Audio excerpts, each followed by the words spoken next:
Growing up in New England, Saturday supper often meant beans and hot dogs with brown bread. This recipe steers away from traditional baked beans to a stovetop version using a tomato base instead of molasses, but still works well for breakfast, lunch, or supper.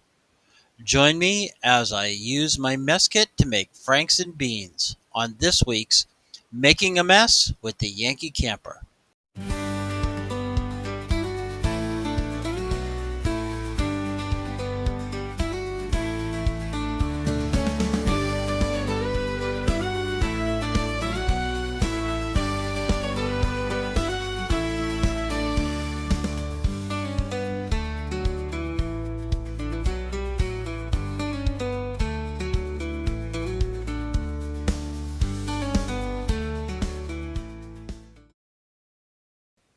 This Franks and Beans recipe is a little bit different in that we're going to use Vienna sausage and it's tomato based, unlike a New England style baked bean recipe.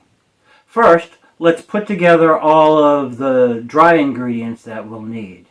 So we'll start with 1/4 of a teaspoon of ham concentrate,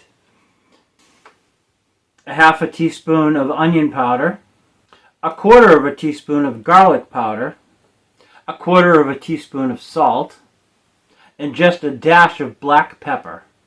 Combine all those dry ingredients into a small container or Loctite plastic bag.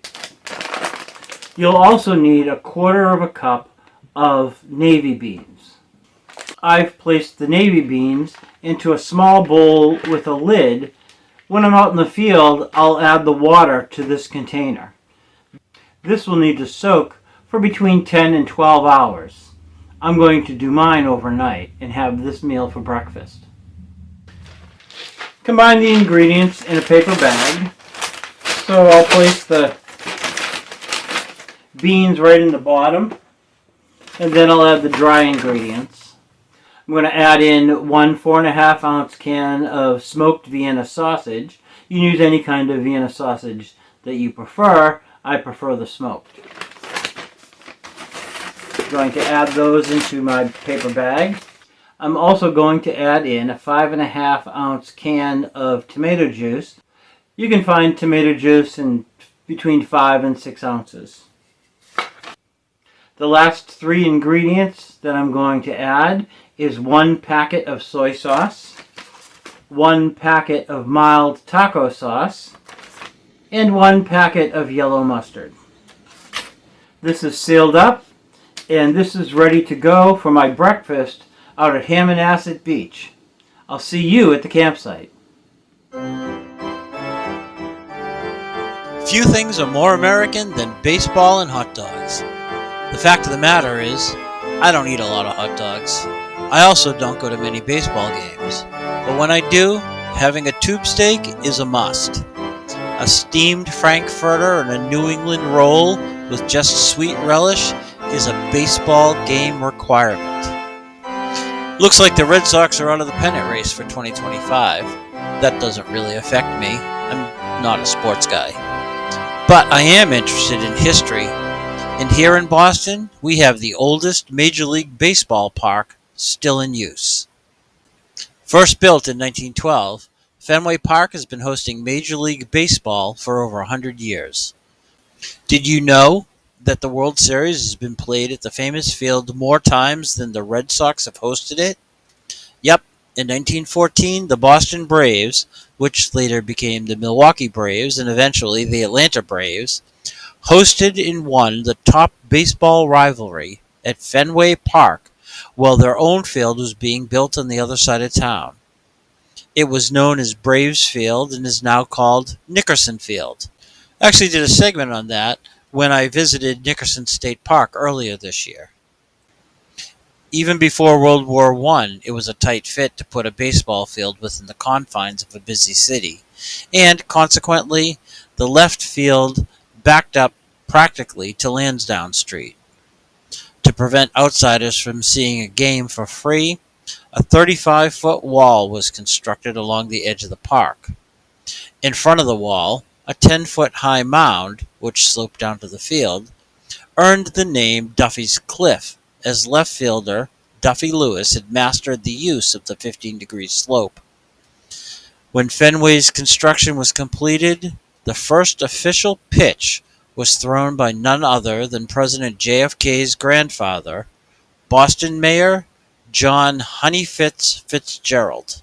In 1926, a fire took out the bleachers along the left field. Then owner Bob Quinn used the insurance money to make payroll for the cash-strapped team. Just 2 years before, Quinn, a former minor league catcher and successful ballgame manager, had had financial backing from foreign investors to purchase the decimated Boston team. The previous owner, Harry Frazee, had sold all of the team's talent off to the Yankees, including George Herman Babe Ruth, to finance other endeavors. Quinn immediately started pumping cash from the investors into rebuilding the team and the rundown park. But the one with the deepest pockets fell ill, and much of the money dried up.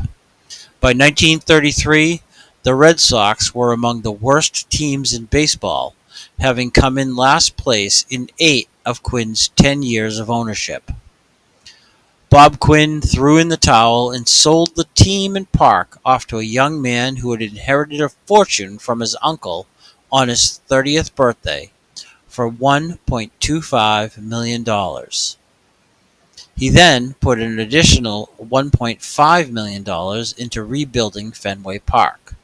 A major part of the renovations included reconstructing the left field bleachers, removing Duffy's Cliff, tearing down the old wall along Lansdowne Street, and creating an even higher 37-foot edifice with a large built-in scoreboard. Constructed of wood and covered with tin and concrete, the structure was painted blue and was plastered with advertisements. This became simply known as the Wall. After World War II, baseball expanded from radio to television. Perhaps in anticipation of this, the ads were removed from the wall and the color changed from dark blue to one that showed better contrast on black and white screens. The hue selected was designated to match the rest of the ballpark and was created by Benjamin Moore as Fence Green. In 1956, the wall earned the nickname the Green Monster, and it stuck. It's the highest wall of any Major League Baseball park in America. In 2003, 269 seats were added atop the wall to give a unique perspective to the ball field. That manual scoreboard still resides in the Green Monster to this day. Operation requires a good memory to keep the American League and National League scores of other games up to date. The information includes the pitcher, inning, and number of runs in the other games. A keen observer will notice that painted vertically between the separator lines for the American League are the initials TAY and JRY in Morse code. This is an acknowledgement to the former owners Tom and Gene Yawkey. Tom was the young man who bought the team and park in 1933. Gene took over ownership when husband Tom died in 1976. She maintained ownership until her death in 1992 for a total of 59 years. If you happen to be seated in the right field bleachers, you'll notice one of the seats stands out from green because its color is bright red. This commemorates where, on a windy day in June 1946, Teddy Ballgame, or Ted Williams, hit a 506-foot home run, the longest in the stadium's history. The ball struck a New York construction worker, Joseph Boucher, which ruined his straw hat. Boucher later commented, "How far away does one have to sit to be safe in this park?" Situated above the park, past the Green Monster, is the famous Boston Citgo sign. It first appeared in the 1940s as City Services and was changed to Citgo in the 60s. In the early 80s, the company had considered tearing the sign down, but an outcry from the fans not only saved it, Citgo decided to relight it, and it's been an outfield beacon ever since. In 2005, it was converted to LEDs, And although the warm glow of the old neon is gone, the future is brighter than ever. You can mess with a lot of stuff in Boston, but not the sports teams. All I can say about Fenway Park traditions is hot dog. Now you know. And speaking of hot dogs, let's start making our Franks and beans. I don't have any endorsements for making these videos, but there is a cost associated with things like campsite fees and supplies. This channel runs on coffee. If you enjoy the work that I do in creating these videos and would like to help out with expenses, please consider buying me a cup of coffee. It doesn't need to be much, just a couple of dollars. I'll put a link in the description. Now, let's get back to the video. The first step in making the Franks and beans is soaking the beans. So we're going to take the beans out.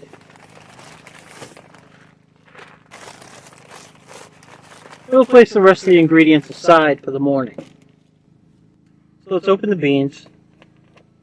And these will need to soak for 10 to 12 hours to make them soft enough. So it's the night before. I'm going to soak the beans overnight. And we'll have the Franks and beans in the morning. You need approximately 2 cups of water. Just going to seal those up and let them sit. It is about 6:45 on the night before. We'll be making this at about 7 o'clock tomorrow morning.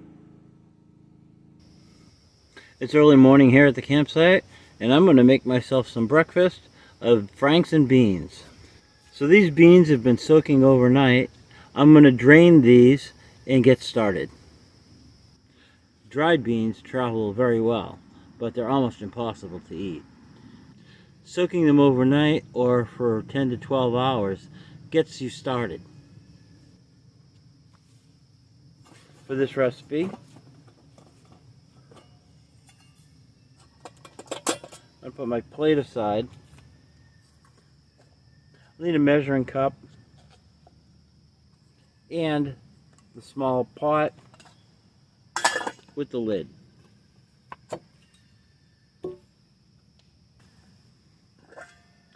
Transfer those beans right into the pot. You want to add about 1.5 cups of water.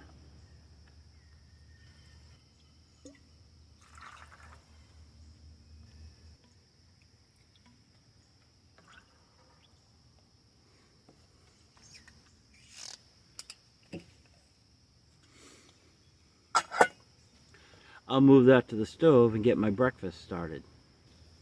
While those beans come up to a boil, I'm going to take out the rest of my ingredients. I've got a can of tomato juice, a small can of Vienna sausage, some seasoning, and 3 packets mustard, mild hot sauce, and soy sauce. When those beans cook, I'm going to open my Vienna sausage, drain them, and then cut them in half.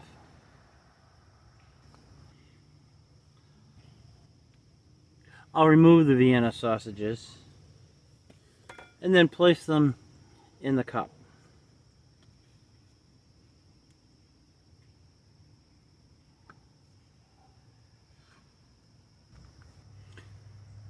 Those are all set to go when the beans are done. Beans, beans, the musical fruit. The more you eat, the more you toot. My mother taught me that when I was around 8, and if you think that's not humorous, then you have no appreciation for the campfire scene in Blazing Saddles. And yes, beans are technically a fruit, although they're culinarily considered a vegetable. Beans have been a staple of the human diet for around 30,000 years, and are one of the first domesticated crops, although not in all cultures. As a matter of fact, beans were not regularly consumed in Europe until after Columbus set foot in the New World. By this time, Native Americans had been growing the Three Sisters for around 200 years. The combination of corn, squash, and beans works as a mutual benefit for each of the plants. The beans put nitrogen into the soil for the other two plants' nutrition, while the leaves from the squash provide shade to the bases of the other vegetables, keeping moisture in the ground, while the corn stalk provides a trellis for the beans to hang on. Of course, these are pole beans, not bush beans. There's a variety of types, but it should be noted that pole beans typically produce fruit over time, where bush beans typically produce their crop all at once. Here in New England, the famous baked bean dish is made over a long period and typically includes brown sugar and molasses.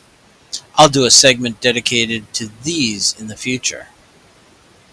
Most Boston baked bean recipes call for navy beans as the type to be used, but originally, locally available beans were soldier beans, which grew well in the somewhat rocky soil, so called because their marking resembled a toy soldier. These were originally brought to America by the Dutch, but did well in the climate of the Northeast. A native New England bean is Jacob's cattle beans, and, although technically a bush bean, they were used as part of the Three Sisters because the cornstalk aided in the support of the bush's branches and canes, and these larger beans were also used in making the Boston dish. The second part to my mother's little saying, the more you toot, the better you feel. Now it's time for another meal. And now you know. Before we return to the recipe, I want to let you know that it seems I lost the actual cooking portion of the beans, but fear not, I'll walk you through it. Next step in the process is to drain all of that water from the beans. So I'm going to go do that, and I'll be right back. Let's make the sauce for the bean portion of our beans and franks.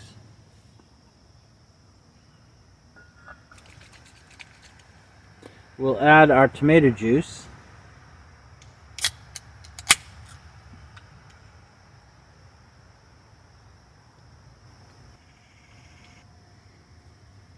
And then we'll mix in our 3 packets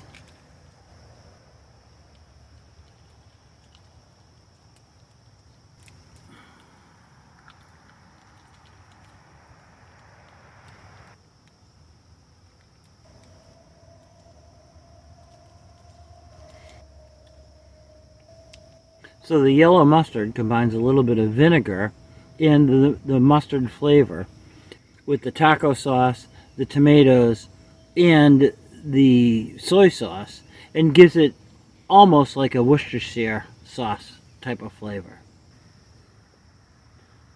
Open and stir in your dry ingredients.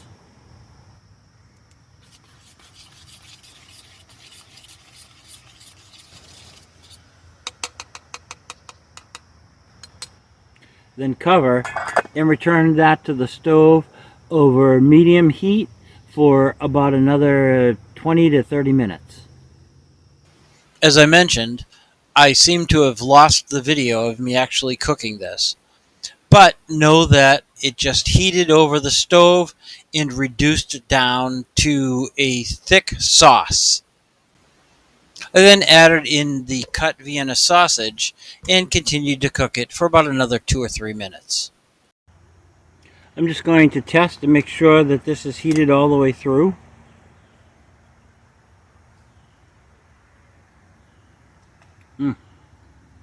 That's ready to go. Take my plate.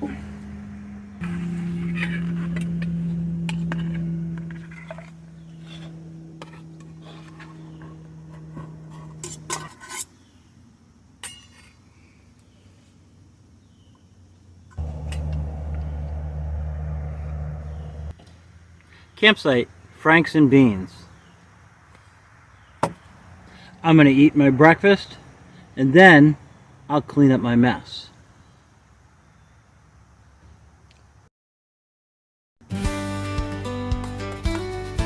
If you've enjoyed this video, give it a thumbs up. I'd really appreciate it, and it lets YouTube know that you enjoy this type of content. Also, consider subscribing to my channel. It really helps me out. If you have any ideas that you'd like to share, put them in the comment section below. I try to answer every message. Until next time, I hope you'll get outside. And thank you for watching.